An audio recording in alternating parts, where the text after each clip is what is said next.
Hi all, welcome to my channel Venu Gunasri. ముందుగా అందరికీ వినాయక చవితి శుభాకాంక్షలు. ఈ వీడియోలో మనం వినాయక చవితి చరిత్ర గురించి కొన్ని కీ పాయింట్స్ తెలుసుకుందాం. శివ పురాణం ప్రకారం పార్వతీదేవి ఒక రోజు స్నానం చేయడానికి వెళ్లే ముందు తన ఒంటి మీద ఉన్న పసుపుతో ఒక విగ్రహాన్ని తయారు చేసి దానికి ప్రాణం పోస్తుంది. అలా పార్వతీదేవి ప్రాణం పోసిన బాలుడే వినాయకుడు. పార్వతీదేవి వినాయకుడికి తాను స్నానం చేయడానికి వెళ్తున్నానని, ఎవరు లోపలికి రాకుండా చూసుకోమని ఆదేశిస్తుంది. తల్లికిచ్చిన మాట ప్రకారం వినాయకుడు అక్కడే రక్షకుడిగా ఉంటాడు. ఈ విషయం తెలియని శివుడు అప్పుడు అక్కడికి వస్తాడు. శివుణ్ణి కూడా వినాయకుడు లోనికి వెళ్ళడానికి అనుమతించడు. అలా తనని అడ్డుకున్నప్పుడు శివుడు నేను సాక్షాత్తు పార్వతీదేవి భర్తను అని చెప్తాడు. విషయం తెలుసుకున్న వినాయకుడు మొదటగా తన తండ్రి అయిన శివుడికి సాష్టాంగ నమస్కారం చేస్తాడు. తన తల్లికిచ్చిన మాట ప్రకారం శివుడు అయినప్పటికీ వినాయకుడు లోపలికి వెళ్ళడానికి అనుమతించడు. దాంతో శివుడికి చాలా కోపం వచ్చేసి త్రిశూలాన్ని వినాయకుడి పైకి విసురుతాడు. ఆ త్రిశూలం వెళ్ళి వినాయకుడి మెడ కట్ అవుతుంది అన్నమాట.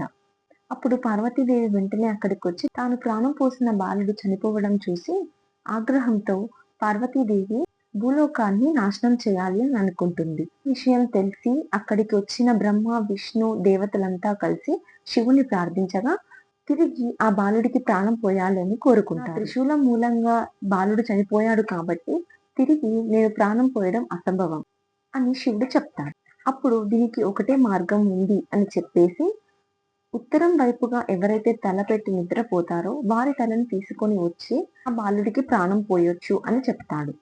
అలా భూలోకమంతా గాలించగా ఒక అడవిలో ఒక ఏనుగు ఉత్తరం వైపుగా తలపెట్టి నిద్రిస్తూ ఉంటుంది. ఆ ఏనుగు తలని తీసుకువచ్చి వినాయకుడికి తిరిగి ప్రాణం పోస్తాడు శివుడు. అలా పునర్జన్మనిచ్చాక ఇకపై ఎలాంటి శుభకార్యాలు జరిగినా ఏ కార్యక్రమం చేసినా కూడా మొదటగా వినాయకుడిని పూజించాలి అని చెప్పి ఆశీర్వదిస్తాడు శివుడు. అలాగే దేవతలంతా కలిసి విఘ్ననాశకుడు అని చెప్పి అందరూ కలిసి ఆశీర్వదిస్తారు. భాద్రపద శుద్ధ చతుర్థి నాడే గణపతి అవతరించాడని పురాణాలు చెబుతున్నాయి. రోజున గణపతి పూజ చేస్తే జ్ఞానం, ఐశ్వర్యం, శుభం కలుగుతాయని విశ్వాసం ఉంటుంది.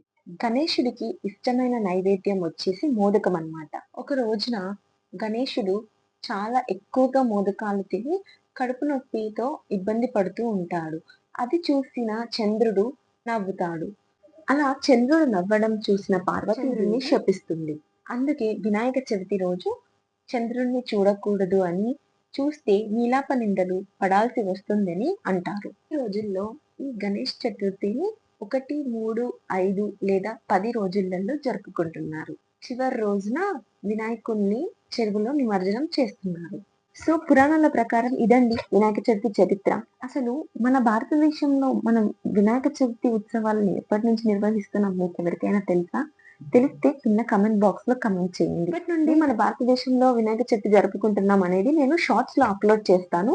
అది మిస్ అవ్వకుండా ఉండాలంటే మీరు నా ఛానల్ ని సబ్స్క్రైబ్ చేసుకోవాలి. హోప్ మీ అందరికీ నా వీడియోస్ నచ్చుతున్నాయని అనుకుంటున్నాను. అండ్ ఫైనల్లీ మనం కూడా మట్టి వినాయకులనే పూజిద్దాం, ఎన్విరాన్మెంట్ ని ప్రొటెక్ట్ చేద్దాం. మీరందరూ కూడా మట్టి వినాయకుడినే పూజిస్తారని కోరుకుంటున్నాను. Thank you for watching my video. Bye bye.